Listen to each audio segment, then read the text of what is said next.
Inauteri garaian murgilduta gaude bete-betean, gure herri eta txoko guztietan nabari da dagoeneko eta gaurkon erreportai berezia Iurrebidegain lankidearen eskutik inauterien inguruan. Arratsaldeon ikusentzuleok ongi etorri Iparraldearen orenera, aktualitatearekin hasiko dugu gaurkoan saioa.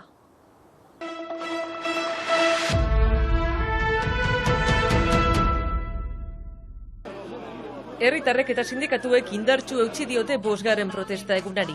Larunbateko jendetzaren ostean, gaur apalagoa izatea espero zen eta hala izan bada ere berriz ere indar erakustaldia egin dute sindikatuek Macronen erretreta erreformaren aurrean. Eragina garraio publikoan beste tamaino apalagoa izan da, hezkuntzan ere ez du eraginik izan, bakantzetan direlako, eragin handiena komunikabideetan nabaritu da. Medio gehienek greba egin dute. Batez ere kazetari emazteek esango nuke, emazte bezala jadanik soldata arrakala nabarmena da lanbide guztietan eta arrakala horrek gero eragina izango du ere bai erretreten orduan. Soldata apalagoak ditugu, erretreta apalagoak ditugu, beraz oroar egia da emazteen eguneroko baldintzak zailak direla eta komplikatuak direla eta olako egoerak, olako erreformek oraindik gehiago komplikatzen dutela, beraz bai osotasun batean hala ere gehiago eragiten du gure baldintzetan. Guri agaztia lanean fitxi gabe, negoziatu gabe, soldata emendatu gabe eta fitxik. Eta manipulazionetan eta sartzen tira, ez dute respetatzen gehiago kontratuak, ez dute fitxik errespetatzen. Maiatzer arte borrokan jarraituko dutela eta martxoa hastapenerako mobilizazio indartsuak iragartzen ari dira. Bloka seguna 7irako eta 8an emazten egoera erdigunean jarriz eta erreforma honek genero arrakalan sakontzen duela salatzeko. Jende asko irakokatzen bere burua 7ari begira, ez? Gehiengo sindikalak dio 7, 8, 9 eta rekonduktiboietakoak joango garela. Martxoaren 7 beraz data importantea da, egun hortan finkatu delako beste greba egun bat, pentsatzen dut oso jendetsua izango dena ere, eta biharamunean martxoaren 8 izanki, egia da jadanik hasi bar girela giroa berotzen, eta emazteak ere karrikara ateratzen, greba egiteko, mobilizatzeko, eta guk ere gure eskubideak defendatu nahi ditugula aldarrikatzeko.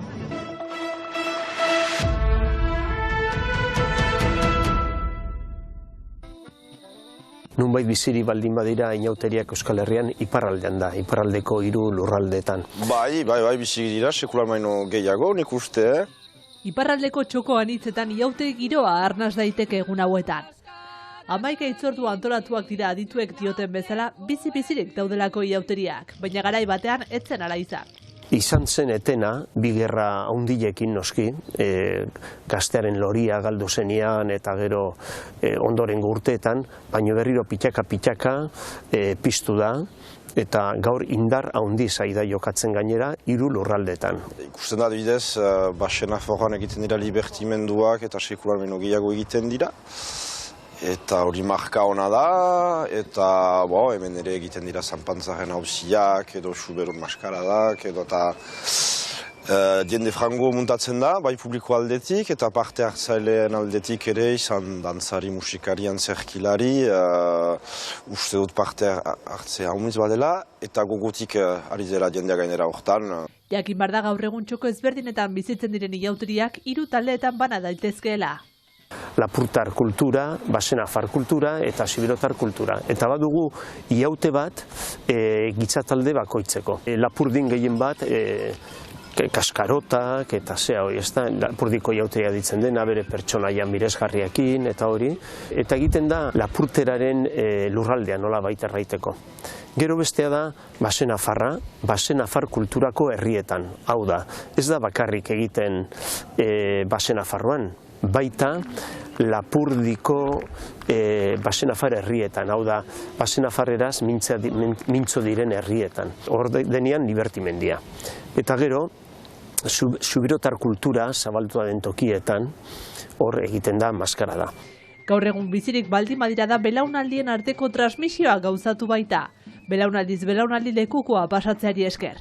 transmisioa ezinbestekoa da. Bada gazte frango eta ez hain gazte direnak ere hor daude, batzutan beste jola batzuetan, baina izaiten da belaunaldien arteko nahasketa bat aski interesgarria dena. Ene ustez aski reski egiten da orai arte ala ere, zeren eta gazteak plazera honitz hartzen dute bai dantzan antzerkian edo eta errepiketan eta ere gogutik ari dira. Bitu zin egoeretan dagoen Euskal Herrian, baina edozein herritan badago zirula, badago txunda, badago fandangoa, badago ez, da herri bat kantuz eta dantzaz aritzen dena. Eta horrela segitzen duen bitartean, biziri segituko du aitzina. Eta iauteria hori da, herri honen biziposa. Iauterien ohiturak plazara ateratzearekin batera euskarak ere bere presentzia bermatzen du. Euskara bizat oinarri bat dela, iauterik garaian, antzerkiak euskara zemaiten dira, iauteriak ospatzen denen leku guzietan. Euskal kultura eta euskara elgarri lotuak dira, izan iauterik garaian, izan hemen edo zein lekutan. Errituek aldaketak bizi dituzte eta horietariko bat da emazteek ere berreskuratu dutela beren tokia. Lehen, nire ustez, iauterian parte hartzen zuten gizonek eta emazteek, euskal dantzetan bezalase. Baina gero hor egon zen debekamendu bat, luzaz egon da, debekatu izan dute, emazteek parte hartzea bai euskal dantzetan, bai iautean eta horrela, eta orain hori dena erortzen nahi da berriro, eta naturaltasun osoz emaztea idartzen berea den tokia, gizonaren ondoan, dagokion tokia. Uztaritzen adibidez, aurten emazteak lehen aldiz parte hartu dute dantzarik gisa Kaskaroten dantzetan. Pentsatzen dut aldekoak biziki kontenta kontrakoak kexu, baina beti gauza gutxetan bezala. Baina nik uste dut gauza berri bat den guziz, badirela horako batzuen buruan duda batzu eta hola edo beldur batzu, baina gero azkenean usaietan sartuko delarik normalago izango da, edo ez dakit, baina nik pentsatzen dutena da pertsonalki ohitura bat edo tradizio bat gauza biziduna dela, eta mundu aldatzen ari da, eta uste dut behar badaguk ere beharko dugula aldatu gauza batzuetan. Iparraldeko iauterien etorkizunak aberatsa izaten segituko duela diote adituek. Biziki baikor naiz, uste dut iauterien aldetik gero polita badela, ikusten da errandutan bezala ostion gazteak plantzatzen direla lanean, eta publikoak ere hori itxoiten du zinez gogotik egiten da, batzuetan biziki hotz da egun horietan, baina jendea biltzen da ala ere. Beraz, alde horretaik iauteriek bagute iraupen luzea ono ez dudaik. Iparraldeko iauterien etorkizuna oso lotua dago zu leheno arrandozun bezala euskararekin eta euskal kulturarekin. Gure mintzairak eta gure kulturak aitzina egiten badute, iautea biziko da luzaz. Baina hor nolabaiteko gerla hori galtzen badugu, hilko da herri honekin batera. Dena den ni baikorra naiz eta uste dut bai euskara, bai euskal kultura, bai euskal herria eta bai euskal iautea biziko direla luzaz.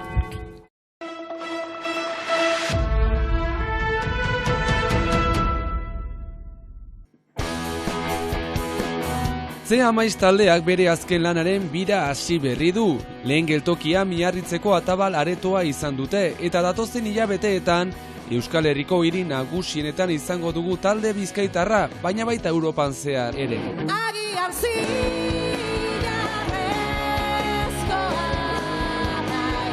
Euskal Herrian hasten gara, Miarritzen justo kontzertu hau egiten, gero ja, Madrilera goaz, Galiziara, Asturiasera ere bai, porrak ere pasatuko ditu Berlinen eta Zuritzen eta gero bueltatzen gara, nola ez, Euskal Herrara berriro, ingo ditugu kontzertuak, bai Donostin dabadaban, bai Bilboko Kafe Antzokian, Jimilasen Gasteizen eta nola ez, Iruñan ere zentralen, ez? Azkenean, gure diskoa aurkezteko, beharrezkoa diren Euskal Herriko puntu guztietan egongo gara. Baina aprobetxatuko dugu ere kanpora jotzeko pixka bat, ez?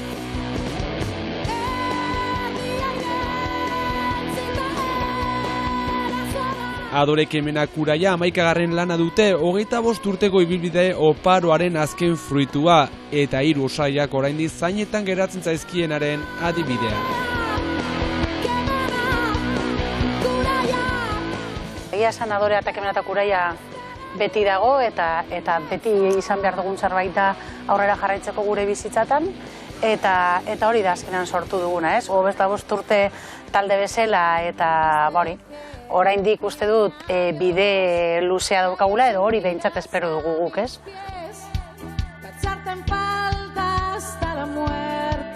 Hamar kanta, binaka sortu eta grabatuak pandemiaren kontestuan Frankenstein bezala izendatu dute batzuk lan berri hau, baina beraiek. Ez guk esaten dugu dela menu degustazion bat odoralako zerbait, ez? Da disko bat azkenean 5 ekoizle ezberdinekin grabatu dugu. 2 abesti grabatu genituen Ricky Follerrekin, beste 2 abesti grabatu genituen Santi Garziakin, beste 2 Dave Allenekin, beste 2 Aritz Aranbururekin eta bukatzeko Paco Lokorekin beste 2, ez? Orduan horregaitik ekoizle ezberdinekin grabatu dugunez, norbaitek komentatu zuen zala lan bat, pizkatxu bat Frankenstein, ez? Zatiz egindakoa. Baina, bueno, berez disko oso bat da, baina hori 5 ekoizle ezberdinekin egindakoa. Uste dugu dala disko oso berezia, abestiek freskotasun bat daukate, azkenean egin ditugun enean grabatu ditugulako, ez? Eta igerri egiten da, ez? Freskotasun hori, abestiak sortu eta grabatu ditugu, eta hori oso ezberdina da, ez duzu itxaron behar, ez dakitzen bat abesti izan arte, disko bat osotzeko, ez? Ateratzen joan gara horrek abestiak, eta freskotasun hori bai mantendu egin dute.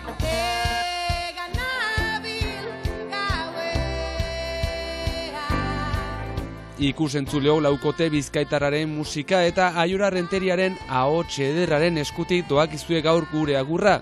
Arratsalde ona izan eta bihar arte.